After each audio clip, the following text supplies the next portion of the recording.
Just before we get into this video, guys, if you want to follow me on social media, on Twitter and Instagram, the links are here. And if you also want to support me on Patreon as well and help out my channel, that would be absolutely awesome as well. But let's get on with the video. Before anyone asks, the Q&A is coming next, so you don't need to worry about that. But yes, anyway, guys, hello. Welcome to another video and welcome to another episode of Why You Should Watch, the series where I talk about a TV show or a movie or whatever and why you should watch it. Clue's kind of in the name. As you can tell from the title and thumbnail, today we're going to be talking about Afterlife, the Netflix original series by Ricky Gervais, which is also starring Ricky Gervais, and I think he directed it as well. There's a lot of buzz about this series at the minute, and rightly so. Now, I must admit, before we properly get into this, just a little bit of background with me and Ricky Gervais's other work. In terms of other shows, I was very keen on Extras. I thought that was quite good, but I didn't really like Derek, and controversially, I don't really like The Office either. In terms of his stand-up, I'm not huge on that either. I did quite like Humanity, but all his other stuff, I can take it or leave it. I mean, I really love his stuff with Carl Pilkington, but that's more so for Carl Pilkington and the chemistry that those two have together. So I'm not going into this as somebody who absolutely adores Ricky Gervais and thinks that everything he does is amazing. However, with Afterlife, I've got to admit,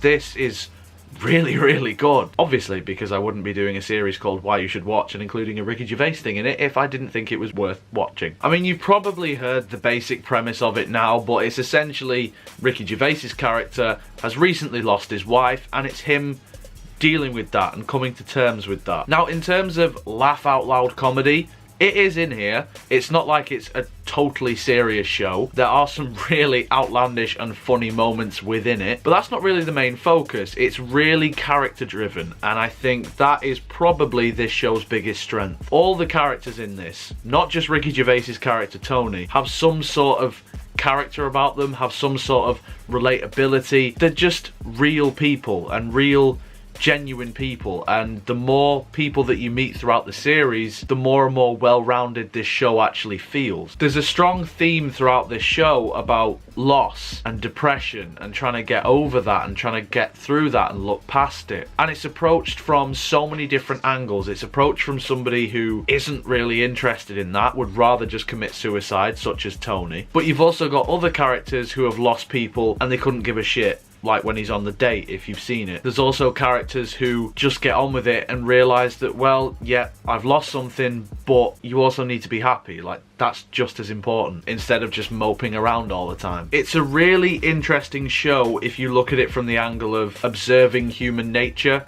and human behaviour. It's one of this show's strengths that it can do that. It doesn't just look at one aspect and focus on that. It gives you a well-rounded view of humanity and how we deal with things, because let's be honest, human beings are so weird and yet so unique and will deal with things in totally different ways. The cast in this is stellar. Like, every single person in this show, you'll probably recognise them anyway because a lot of them have been in other things, but they're not just in it because they are a well-known face or name. They're in it because they are genuinely great at what they do, and within this series, everybody shines. It's not like this is all about Ricky Gervais. This isn't just another Ricky Gervais show. Even though Tony is the main character, and he is most definitely the main character in the sense that the show does focus on him, you also get moments with other characters as well and their interactions with Tony. Everybody in this is a believable character. You can see that person being real. It's not like with a lot of comedy shows or dramas or whatever that everybody is exaggerated. Everybody is a caricature of how a human being should be or would be, or a caricature of how they would react in a certain situation, or if they've gone through something, it's an over-exaggeration of that. It's very grounded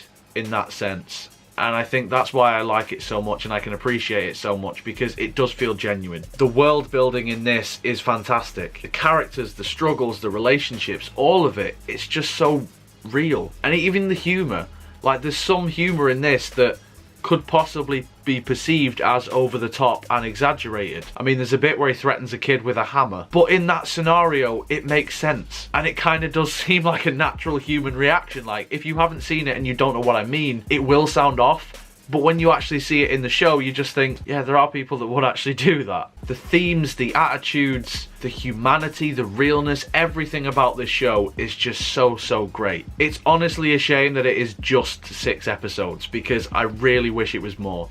I really want to see more episodes of this. I hope it comes back for another series. It's not like this can't just be a one-off and that's it. I can see this going other places as well, and that's rare for a TV show for me. Usually when I watch something, I'm just like, yeah, that was good. But with this, I got to the last episode and I was just like, but I want to watch another one. You do get really caught up and invested in Tony and his story and the characters around him and how those relationships grow, how they change, anything like that. There's some really heartbreaking moments throughout this series. There's some really heartwarming moments in this series. There's some really standout, just flat out hilarious moments in this series. And yet this show also challenges you to take a look at yourself and reassess your view on the world, how you see certain things. That's why I've enjoyed this show as much as I have. It's perfect for binging. I'm glad that it's on Netflix. I ummed and ahed about watching it, but now that I have, I'm so glad that I have, and I hope you guys will as well. But let me know in the comments, guys. Have you seen Afterlife? What did you think of it? Whatever it is, let me know in the comments below. If you enjoyed this video, make sure you leave a like on it. Subscribe for more. Social media and Patreon links, as always, are in the description below. So if you would support me on any of those things, then I would absolutely love you forever. But until next time, guys, you take care of yourselves. Goodbye.